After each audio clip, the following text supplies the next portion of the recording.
This program lineup is brought to you by Vision Express. NBC's Wednesday primetime lineup comes into focus with Vision Express. Fast, fashionable, focused. KUAM TV8, first on Guam. KUAM News headlines are presented by Calvo's Insurance, protecting Micronesia for 85 years. Matson and the Adai Itago program. Apply at matson.com and McDonald's of Guam. I'm loving it.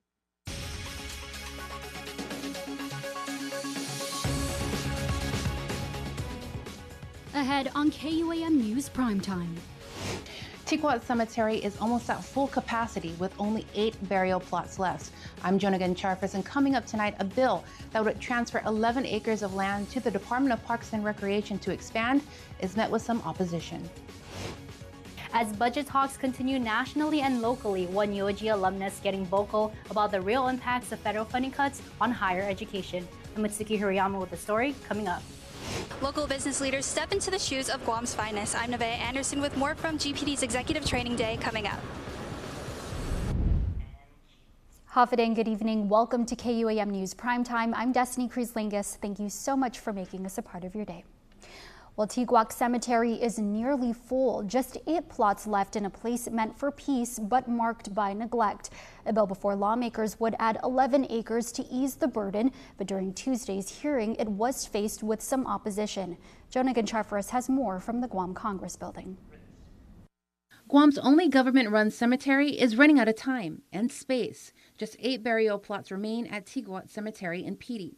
Director of Department of Parks and Recreation, Angel Sablon, says they're down to less than maybe a month of burials left at KUAM. My other choice is, if we don't get additional property, is we close it to further burials. The need to increase the footprint was something that Sablon brought up to the 37th Guam legislature, but fell on deaf ears. Now a bill introduced by Senator Tina Rose Muñoz Barnes is before lawmakers and would hand over 11 acres of nearby government land to the Parks and Rec to expand. Several weeks ago, the department had asked to schedule a hearing for this measure because its capacity concerns have reached a critical level. It is merely the first steps needed to help the Department of Parks and Recs. Its budget, as we all know, is bare bones, so there isn't any wiggle room to absorb additional costs or pay for any development to this new lot. A public hearing was held Tuesday, and not everyone supports it, not without accountability. PD Mayor and Mayor's Council of Guam President Jesse Alec. I want to respectfully oppose this bill for several reasons. One, I understand the need for burial plots, truly. But I also understand the need for dignified burial plots for our people. And if our intentions are to provide this space for our loved ones, then before we continue to give more property to the department, perhaps we need to fix up the cemetery first. And we need to maintain the cemetery in a manner that is dignified for our loved ones. Alex says he hasn't seen a plan and is unaware of the funding source. He says the real issue is not space, it's how the government treats a cemetery it already has. And Sablon shares the same sentiment. If you don't fund it, if you don't maintain it, you're going to get what you don't fund for. And so I just want to reiterate today that we hope to change his mind by coming up with some concrete plans to make that place a dignified place for our people. Alec adding, in any given day you go to KUAM Cemetery, if you're happy with the way that cemetery looks, so be it, but I'm not. As we reported back in April, families were upset by the condition of the cemetery with overgrown grass, trash, and lack of upkeep by Comfort Cuts, the company contracted to maintain the lawn and grounds of the cemetery. He says years of neglect have left KUAM looking abandoned and forgotten. If truly the government is concerned about our people, then you need to be concerned about that cemetery as well. We're trying at DPR to change things around of many years of neglect. And we can't do everything overnight, but we're certainly on that track. Jonagan Charfus, KUAM News. Science is Fun and Awesome Learning Academy Charter School and Eagles Land Holdings LLC is embroiled in yet another legal battle as the school faces eviction once more, being alleged to owe millions in arrears. KUAM speaking with attorney Mike Phillips representing SIFA in the matter. Science is Fun and Awesome Learning Academy Charter School is facing eviction from its Barrigada campus, with its landlord claiming the school owes over $5 million in back rent. Court records show Eagles Land Holdings LLC says SIFA has been occupying the property without a lease since June 30th, 2023, and was notified of its holdover tenancy termination on April 1st. SIFA's attorney Mike Phillips contends the charter school has been a good tenant, alleging the landlord created a problem when it stopped sending invoices. SIFA paid every single penny, every single cent, every single time that they were invoiced. But, you can go down to the Department of Administration and tell them that they owe you money. And unless you have an invoice, they're not going to pay you. They can't. Under law, that's the way it operates. Phillips contending the landlord themselves admitted it was a voluntary act on their part, in essence, not to be paid, adding he believes it appears Eagles Land Holdings wanted SIFA to run into large debt. He also notes SIFA had offered to pay the landlord in the case prior to this current lawsuit. They haven't said that SIFA hasn't paid. They basically are saying we haven't received rent. Well, that's very different from saying that SIFA refuses to pay, is unable to pay. If I were a senator or at DOA, I would wonder what's the problem, because they've got the money. It's allocated for that. KUAM reached out to attorney John Ramos for Eagles Land Holdings LLC for comment, but did not receive a response as of news time. Phillips also bringing other issues to light. I've concluded the summons is wrong and they can't cure it. They can't just fix it by extending the number of days. I don't think that the landlord intends to serve another summons. I mean, that's their choice. But most importantly, at least for now, they've sued the wrong party. Meantime, as the school year nears a close, Phillips says SIFA is considering moving to a new facility, as action SIFA may take against the landlord remains open. Parties will be back in court to discuss on May 28. Well, as President Trump's budget proposal looks to slash billions from public education and gut research grants, one of University of Guam's alumnus awarded a highly competitive National Science Foundation fellowship is getting vocal about the real impacts already taking shape. Mitsuki Hirayama has the story. President Trump wants to eliminate the TRIO programs, which help thousands of low-income and first-generation college students like University of Guam alum Loreto Paulino Jr. Just recently, I went to Capitol Hill to be a representative for the University of Guam, the TRIO program. Paulino and others from UOG's TRIO program recently getting vocal. Advocating for them was that we were essentially just telling them who we were before the TRIO and who we are after. And the after really gives these senators and these representatives of Congress a perspective of what those programs can do. TRIO gave him the start he needed to get through college, from where he went straight to Alaska to study climate change, then became a research fellow at Boston University. Now, Paulino is an incoming PhD student at the University of Hawaii in Manoa, where he'll be studying oceanography. It's thanks to the National Science Foundation Graduate Research Fellowship Program, which provides financial support for 3 years. Paulino is one of 3 awardees from Guam, alongside UOG alumni Mary Jinko and Aries Moreno. The GRFP is something that a lot of students look forward to and hoping to acquire, because sometimes the GRFP is the only way that they are going to pursue their academic journey. But Trump also wants to slash more than half of the NSF's budget, alongside other massive cuts to major science funders, and it's already having real impacts on the science community.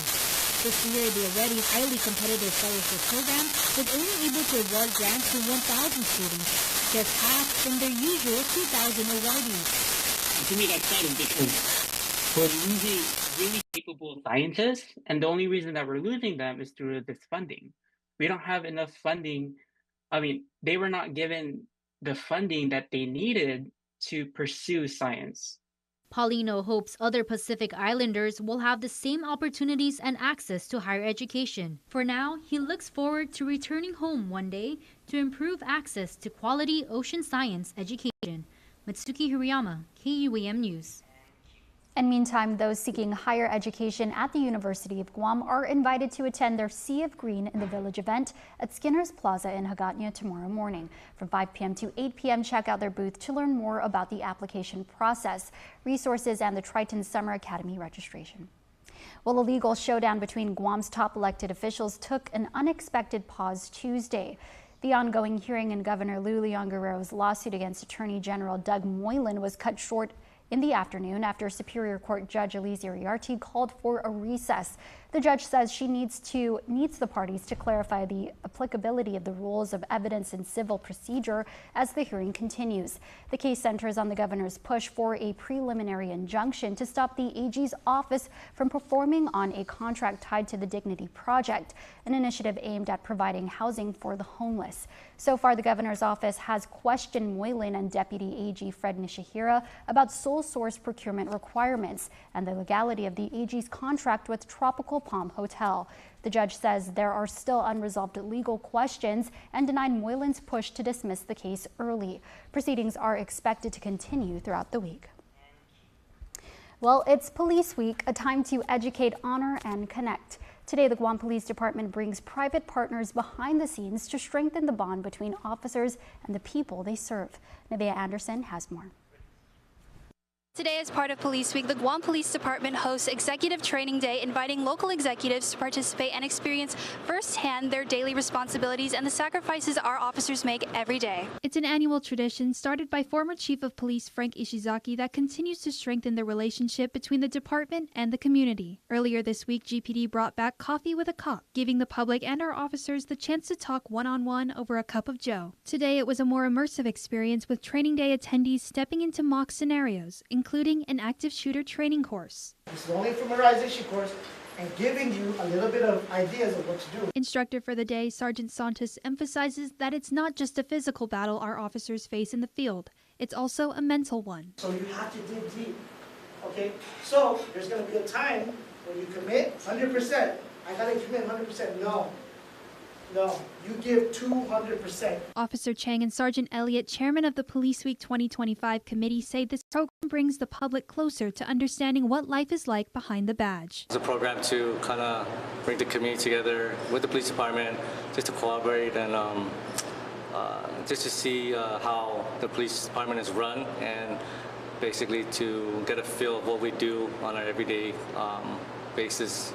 It increases our morale by allowing our private partners to come and see what we do and create that stronger relationship between us and the public. And beyond the lectures and demonstrations, Police Week holds a deeper meaning. A lot of people tend to think that we're coming over to celebrate law enforcement, but in reality, what we really want to do is we want to honor the fallen, not just police officers, fallen law enforcement officers and other public safety officers that have given the ultimate sacrifice. Tomorrow, the department will observe Peace Officers Memorial Day, a solemn tribute to officers who gave their lives while in the line of duty. This week will then close with an awards ceremony on Friday, recognizing the exceptional service of our officers, civilian staff, and volunteers. So whether it's through remembrance or awards, Police Week reflects the heart of GPD: service, sacrifice, and strong community ties. Nevaeh Anderson, KUAM News.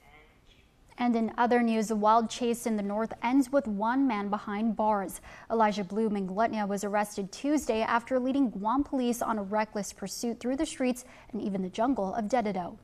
Authorities say Minglutnia, riding a moped erratically along Route 3, refused to pull over when officers tried to conduct a traffic stop. Instead, he crashed, then made a run for it on foot. Officers chased him through roadside brush, ordering him to stop, and when he didn't, they caught up with him, and he resisted arrest and allegedly assaulted the officer. Minglutnia now faces a long list of charges, including reckless driving, eluding police, resisting arrest, and assault against a peace officer. He was also cited for not having a driver's license, expired registration, and no mandatory insurance. A part of the chase was caught on camera and circulated on social media. Minglutnia has since been booked and confined. Time for a quick break, but coming up on Primetime, We introduce you to another finalist for the 2026 Guam Teacher of the Year, and she comes from the home of the Fanihi. You're watching KUAM.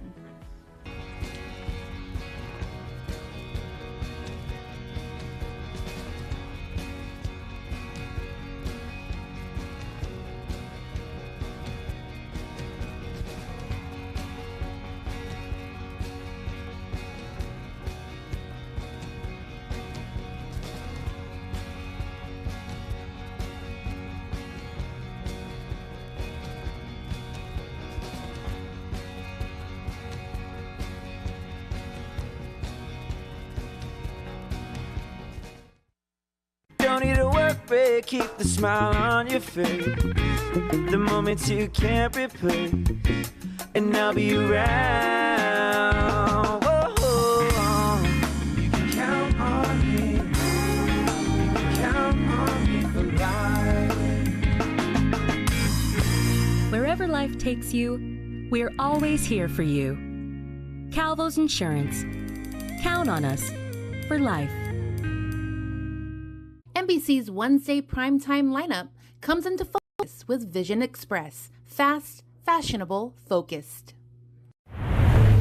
KUAM TV 8, first on Guam. Can somebody please help me judge this chicken? Juicy, seasoned. Wow. Yeah, that's the hair. Now, who you think made this? I don't know who cooked it, but they know how to cook. Boom! Oh, McDonald's! Yes! Are you serious? You don't like Mickey D's? Okay. Guess what? I got something special for y'all. Double dip! Cause that nods mean people who love make crispy strips. How you feeling now? Yeah. Caught in 4K. Make crispy strips, man, from Mickey D's. They here for it. Ba-ba-ba-ba-ba. Super speed your life with Docomo Pacific Fiber Internet. Get symmetrical upload and download speeds up to 5 gigs. Get started with Fiber 500 at $145 a month, Fiber 1 gig at $215 a month, or Fiber 5 gig at $299 a month. Plus, get 2 SuperPod 6Es with any plan, and a free EcoFlow River 3 and bonus welcome kit with 1 gig and 5 gig plans. Experience tomorrow's islands today with Docomo Pacific Fiber Internet. Win one championship, you're celebrated. Win twice, they call you a hero. 3 times, they say words like legend and dynasty. 4, 5, 6 titles, they'll say enough is enough. But when you've won it all 7 times, what's left to say? The trophy speaks for itself. Introducing the full lineup of Ram trucks. Ram, 7-time winner of Motor Trend's Truck of the Year.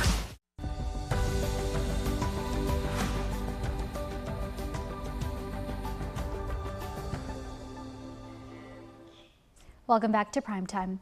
Well, we continue shining the spotlight on the 3 incredible teachers from the Guam Department of Education who were selected as finalists for the 2026 Guam Teacher of the Year. Tonight, we make our way to the home of the Fanihi for Janice Evangelista. My name is Janice Evangelista. I've been teaching at DL going on, like 13 years already, but I've been teaching for almost 19. I've taught 2nd grade most of the time. I taught GATE for a little bit, the gifted and talented, and now I'm teaching ESL, kinder, 1st and 2nd grade. Evangelista, growing up, she always loved learning. As a matter of fact, as a student, she enjoyed learning as much as she could. Teaching came naturally. I mean, at one point, I almost became a nurse, but I went back to my love of learning, and I ended up being a teacher. I almost became a math teacher, but somebody convinced me to go into elementary, and actually that's the best decision I ever made. I love teaching. And the love of teaching comes with some sweet rewards. It's really just the kids and like how much they've grown from the beginning of the year to the end of the year. I see tremendous growth, and just getting them to love learning and inspire them to be better than who they are right now. I mean, that's it. That's all of it. And then when I bump into kids that I've taught in the as they're adults now, you know, I'm just a proud teacher. I'm like a mama of 10. I'm like, oh my gosh, you were so little, look at you now. So just seeing their accomplishments just brings me joy, and it's very rewarding.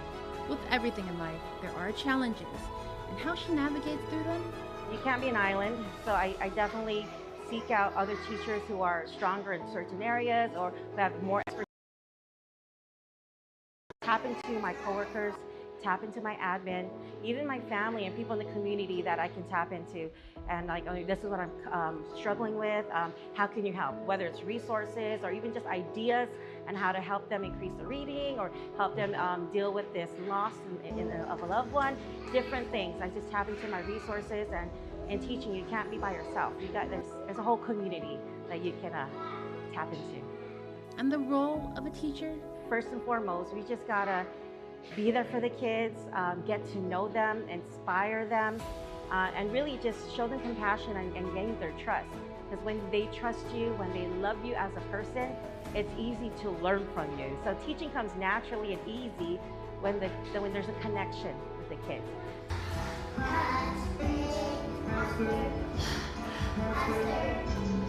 Evangelista realizes this journey was made possible by having a strong support system. My family, they see how much work I take home. My kids, they see how much I have to be in school before the school year starts just to get everything ready. So there's a sacrifice that they have to do to support me in my profession. My admin, she has been wonderful, just supporting me in this role. Just giving me whatever resources I need. What do you need? You know, I'll cover it. I'll do it. You know, so definitely admin support and just my coworkers and my teachers.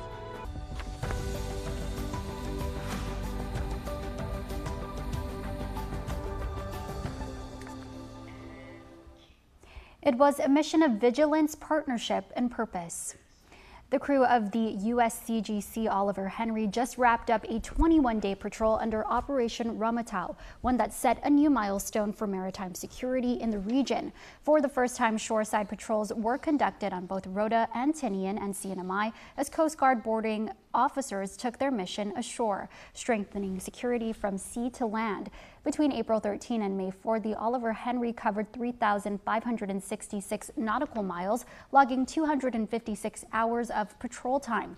That included participation in a massive 102,000 square nautical mile search for a missing fisherman and U.S. Navy sailor, underscoring the Coast Guard's commitment to saving lives. The crew also deepened relationships with CNMI partners, hosting a ship tour for the Department of Public Safety and delivering critical parts to the Naval Mobile Construction Battalion on Tinian. A traditional canoe, a 1,600-mile journey, and a mission to revive the soul of the Pacific. This is guided by stars, ocean swells, and ancestral knowledge, marking history landfall in Taiwan after sailing from Palau. Among the crew, Guam's own Rana Faji, a Chamorro cultural leader and master canoe builder whose life's work has been about bringing seafaring back to the people. From constructing canoes by hand to training with master navigators, Afaji has spent decades reconnecting to Guam and its maritime roots. Now he represents our island in a rare voyage that links past to present, island to island, and identity to ocean. We will bring you more about the journey of the Maisu and dive into the story of Afaji's journey of purpose, passion, and Pacific pride. Fiscal Fitness is made possible by our partner, Coast 360 Federal Credit Union. Together we thrive. Well, being fit isn't just about your body, it's about your future. In this week's Fiscal Fitness, we're focusing on a different kind of muscle, financial strength. From student loans to side hustles, Gen Z and millennials are navigating a world of money challenges. Tonight, we explore how the younger generation can take control of their financial fitness, one smart move at a time.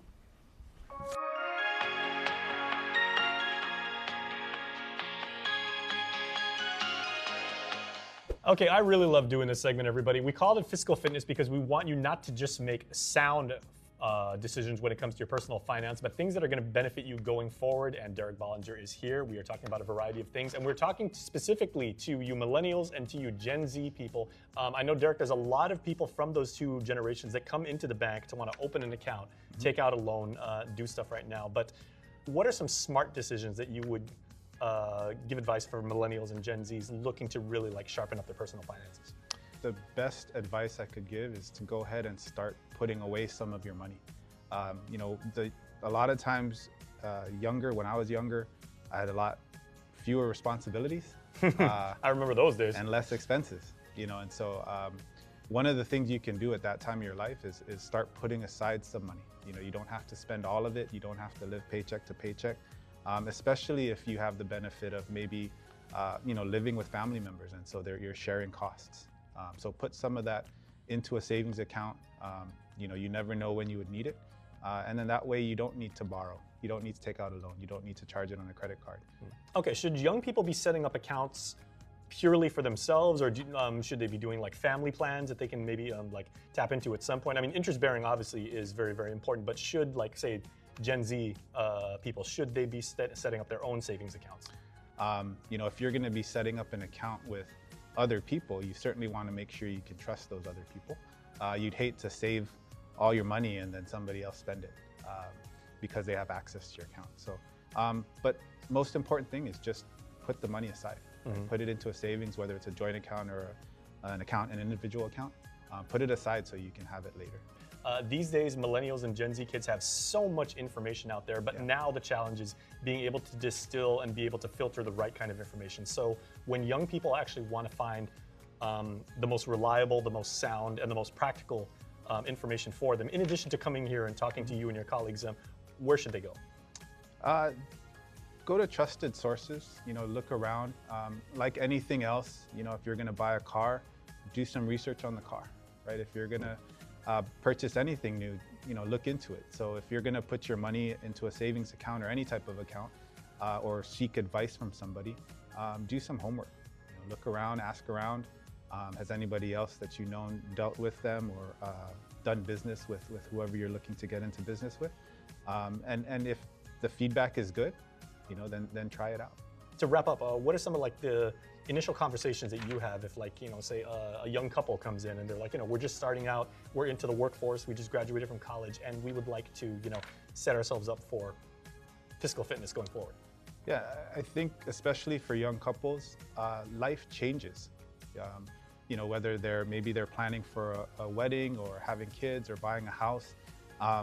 Today's, you know, what you need today or what you think you want today may not be the same thing you want tomorrow.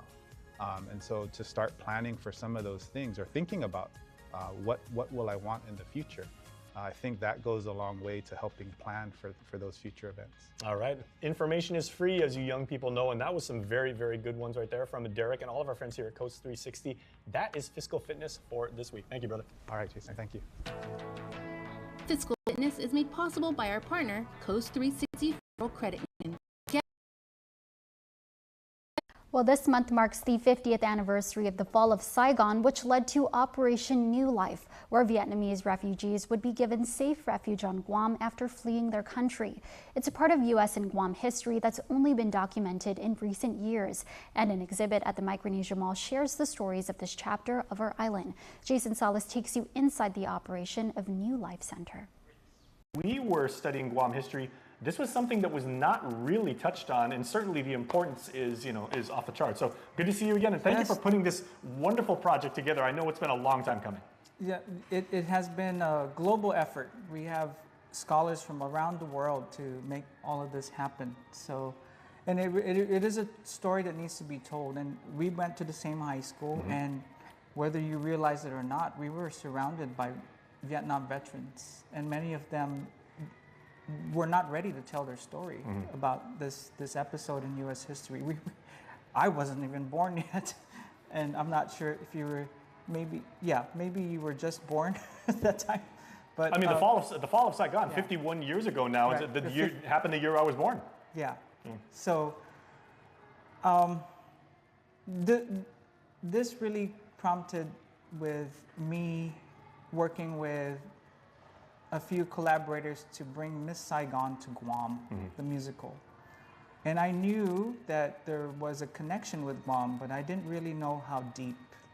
And as I kept digging, the fact that 115,000 plus people came through here, and just imagine the people of Guam coming out with their families and friends and doing the best they can to really live that Inafamaulik spirit, making it work regardless of the situation or lack of resources. We were not ready to take care of 115,000, but we did.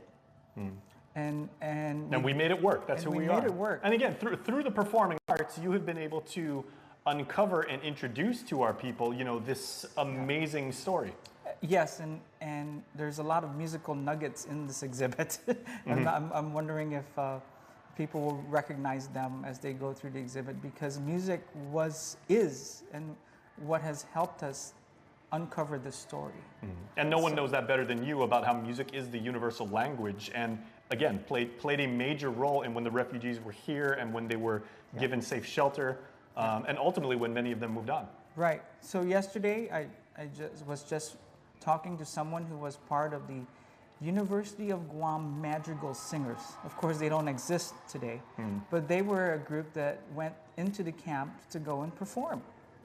And then in one of our artifacts here was a newspaper article written by a student at GW High School at the time, speaking about a concert that was done by those GW students that organized themselves, and they went to the camps and they made friends and they entertained each other. I think there was also a photo of the interaction of maybe musicians from the Vietnam veteran, the refugees who played musical instruments, and they shared their musical talents. Well, here's a quick question for you. When was the last time you saw a herd of carabaos gathered and smiling? Well, that was precisely the scene today at the Micronesia Mall, as no fewer than 107 fifth graders from Maria Ulloa Elementary School before proud faculty and parents. In addition to their certificates for promotion to middle school, students were awarded with recognition for academic citizenship, sports, and leadership. Congrats to the carabaos, and enjoy your summer as you make the jump to junior high next year. Now for a look at your world at home. Here's a view of East Agana.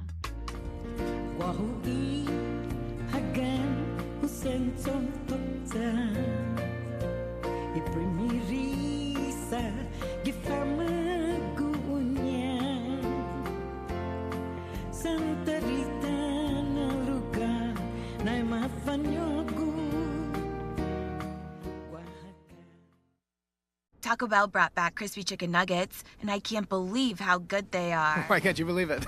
Because you're Taco Bell. Taco Bell. Yeah, but a taco place can do nuggets, right? Yeah, the Hidden Valley Fire Ranch is awesome. Okay, they're good, but we're not a chicken place. When did you guys become a chicken place? Chicken? Can't a taco place do good nuggets? Are we not allowed to do both? What do you mean? You think it's cool to do both, right? Why are you looking at me like that? Are they okay? I don't think so. We're totally a taco place that's a chicken place that's also a taco place. Ever whistled at a girl or at her? Ever looked at a girl and said to your friends, man, the things I would do to her? Ever got a girl drunk? And had sex with her? Even if she didn't want it? Ever pressured a girl or forced her just because you felt the urge? Ever told a young girl, don't tell anyone, or we'll get into trouble? Most men don't look in the mirror and see the problem. But it's staring us right in the face.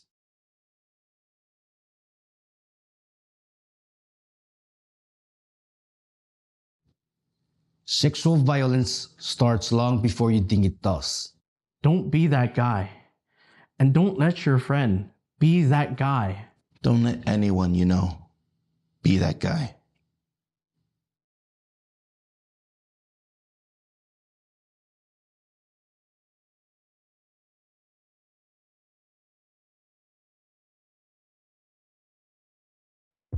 Introducing GTA Air Fiber.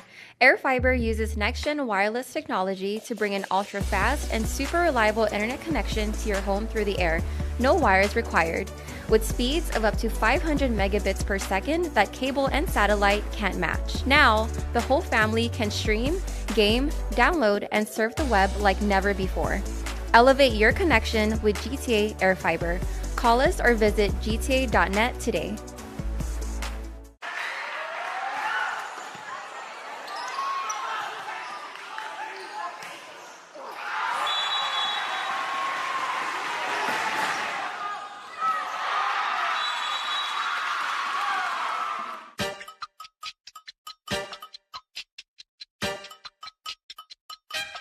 Wesley kicks out. Simon, big three. Oh, baby!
Wisely kicks out. Simon, big three. Oh, baby!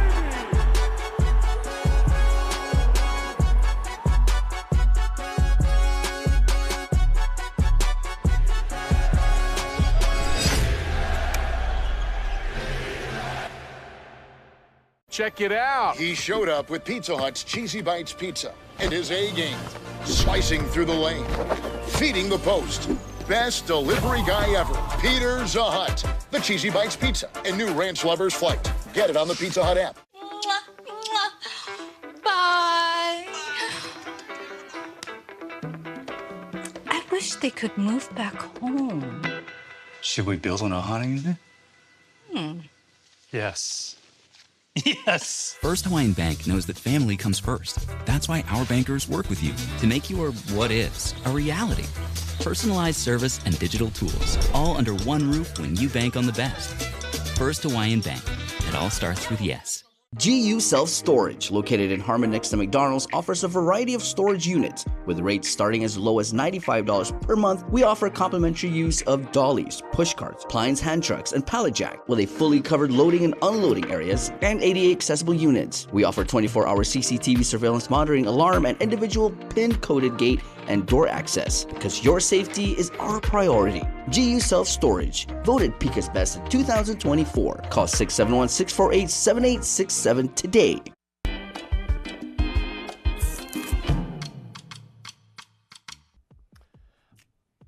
Okay, you guys, I gotta admit something. I have no idea what's on News Bite tonight because I was so stoked that Jeff Cobb has made his way to the WWE. Shout out to our friend from JFK Class of 2000. I'm all about pro wrestling and really happy for Jeff. All right, so let's go see what we have.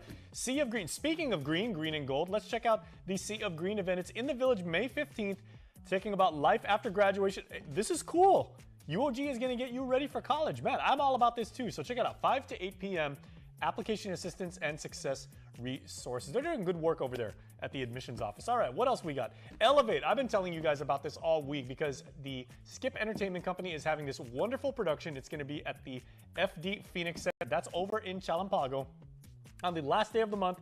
2 shows, 1:30 and 6. Make sure to hit up guamtime.net for your tickets. They are going to blow your mind because their entertainment is second to none. All right, and then Project U. Of course, I know what Project U is. That's our friends at GPD. They are doing this amazing outreach to teach island youth to make good choices, have a wonderful time, make good decisions, teamwork, and all through the magic of sports. So you know, this gets my personal check mark, right? It's with the Trades Academy, WestCare, all of these wonderful sponsors that are teaching kids to be good citizens and good Guamanians. So make sure to check that out. That was a good News Bites. We both learned something today. And by the way, congratulations, Jeff Cobb. Go get him, WWE.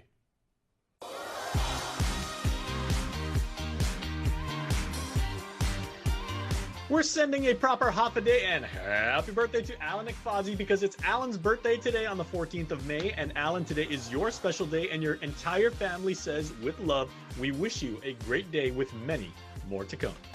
Want to wish your special someone a happy birthday? Just click the QR code here on your screen or email birthdayclub@kuam.com. And that's your Primetime Show. Thanks for watching. I'm Destiny Cruz-Langus. Have a safe evening and stay beautiful.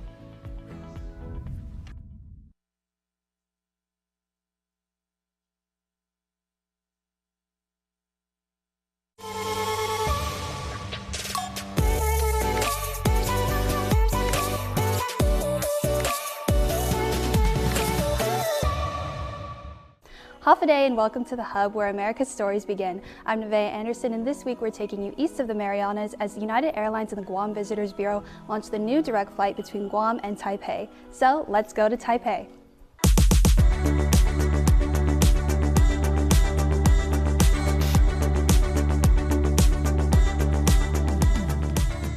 This is a journey that's been in the making for a long time. It's not just about travel. It's more about progress, partnership. This is something that our people have been looking forward to. Like I said, not just because it'll again recover our tourism, but because of all the many opportunities we can have and the stronger opportunities and access to Taiwan's expertise, Taiwan's professionalism, Taiwan's industry, Taiwan's investment with us. Thank you, everybody. United Airlines, the airport, GBB, for making this day a reality. It looks like we're just about ready to board, so come along with us for the journey, and next time you'll see us, we'll be touched down in Taipei. Adios! It's been 5 years since United had a regular flight schedule between the two islands, and everyone is eager to have it back. Taiwan is teeming with untapped memory-making potential from hiking, biking, hot springs, shopping, and eating great food. And for us on Guam, it offers us a unique blend of familiar island lifestyle and a whole new frontier to explore. So after a smooth 4-hour flight, we landed at the Taoyuan International Airport, where we were greeted by members of the GVB Taiwan office. From there, we loaded into our vans and started our 45-minute drive into the city. Once we arrived and checked into our rooms at the Grand Hyatt Taipei, we sat down for a delicious lunch with the GVB and United team. So this new route is all about connecting two dots, two islands in the Pacific. Most beautiful islands, Taipei and Guam. What we offer is that we operate in a preferred daytime flight. You a little bit early to depart from Guam, but once you get here, you have a whole day to enjoy culture, history, and food. The last thing I want to really thank everyone who worked so hard to make this happen. We are so excited about to have you guys here in Taipei and experience Taipei, and we'll do our best in partnership with GVB to promote Guam in Taipei and make sure this flight will be successful. We're really here to celebrate a very momentous occasion for the people of Guam, the people of Taiwan. This connectivity is really going to help us to maintain that cultural exchange, the economic growth, and tourism. There's a ton of things for our local folks to do when they come and visit Taipei. The people are warm and super friendly, which is what we're used to in Guam. The food is incredible, but there's just a ton of things for you all to do. We really want to work with our partners in United to make sure we're filling the planes both ways. I just really want to thank you so much for taking the time. I want to thank your organizations for helping us to make this all happen and for getting you all here. Huge thanks to our partners, United Airlines, and to our Taiwan office. And we just hope you have a really wonderful time. And while we filled up on lunch before heading out for the rest of the day, we got the chance to pick their brains about all the opportunities this opens up. Paramount among them is medical tourism. Philippines or Hawaii are the destinations for medical tourism. You all will be meeting with, I think, the Adventist Hospital later today.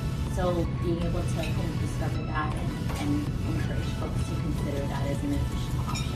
In between discussions of how economically and medically advantageous this relationship will be, conversations surrounding cultural connectivity sprouted as well. Taiwan Sales General Manager at United, Brenda Tang, shared a DNA study that links the ancient Chamorro people with indigenous Taiwanese tribes, and later in the trip we'll actually get to witness that history for ourselves.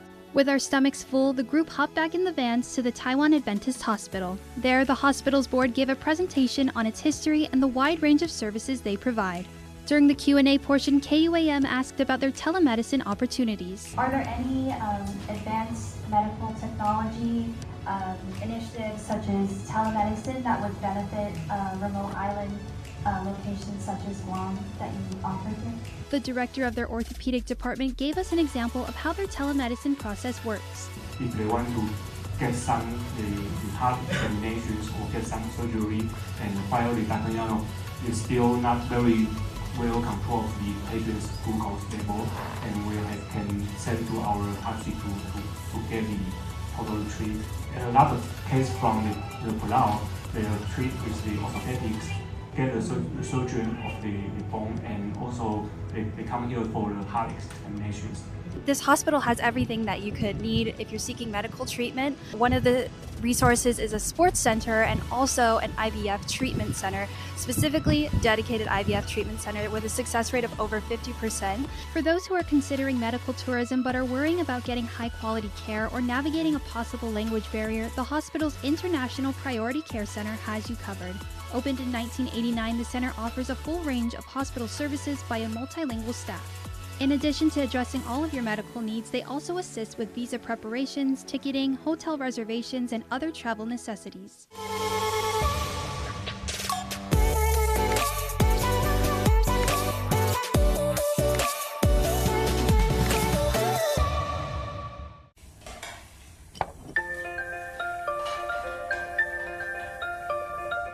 Do you want some milk? Do you ever wonder how your favorite products make their way into your local stores? Most arrive on state-of-the-art Matson vessels that transport containers of food, household items, equipment, and supplies into the islands every week.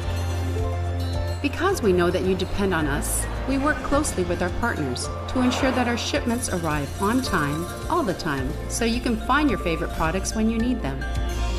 We transport the region's most precious cargo that supports successful businesses and promotes a better quality of life for our families. Matson is proud to have been the hometown shipping carrier for Guam, the CNMI, and Micronesia for the past 25 years, and you can count on us to be here for generations to come. NBC's Wednesday primetime lineup comes into focus with Vision Express, fast, fashionable, focused. KUAM TV8, first on Guam.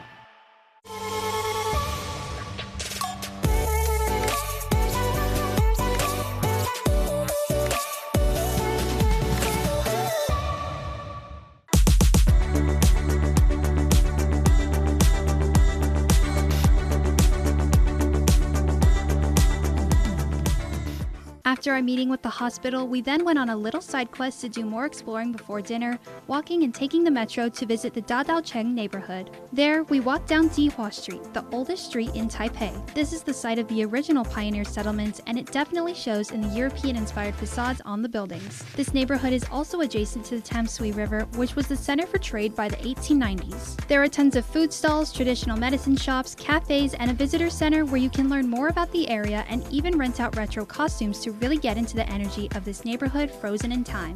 To round out a jam-packed first day in Taipei, we had dinner at the world-renowned Taiwanese restaurant Din Tai Fung. Maybe you've heard of their famous xiaolong bao, also known as soup dumplings, or their shrimp and pork xiao mai. Either way, a stop or two at this award-winning restaurant is a must. We ordered nearly everything on the menu to make sure we got a taste of their refined, yet comforting dishes. And it's safe to say that we got a good night's rest after. We're already off to at the start of our second day. We're heading up into the mountains to Wulai, the Council of Indigenous People, and we're going to be riding some gondolas, so I can't wait to take you all with us. As we left Taipei City behind us, we ventured into the mountains surrounding it, and I highly recommend you do the same on your trip here.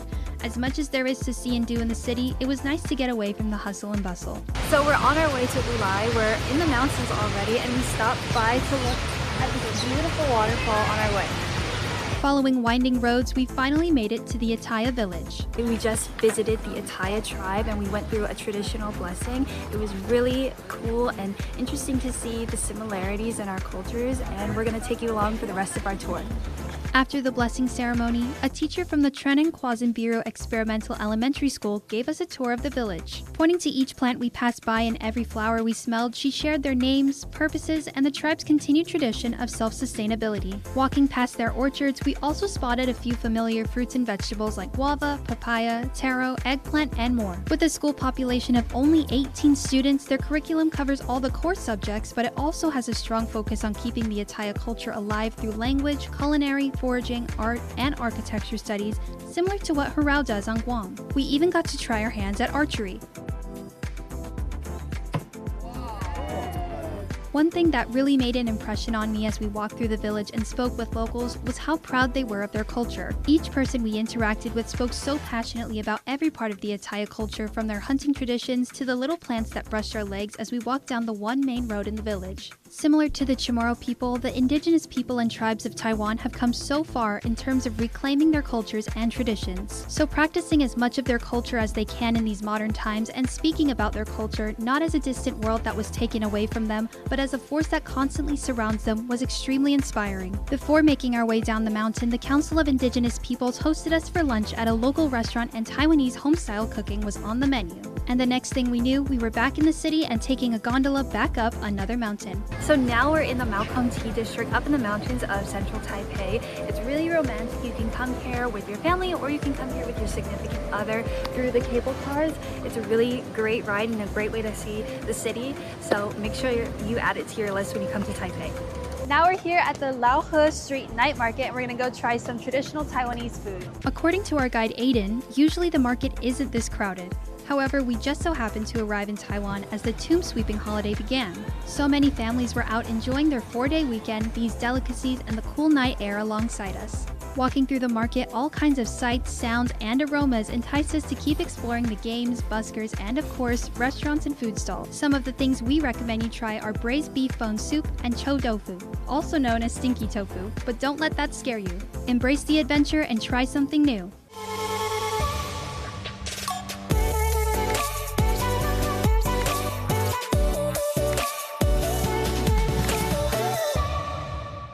At the heart of Guam, there's one place where everyone comes together. Kmart, your American superstore, celebrating 30 years with you. To our brave service members, enjoy a special military discount every day as our thanks.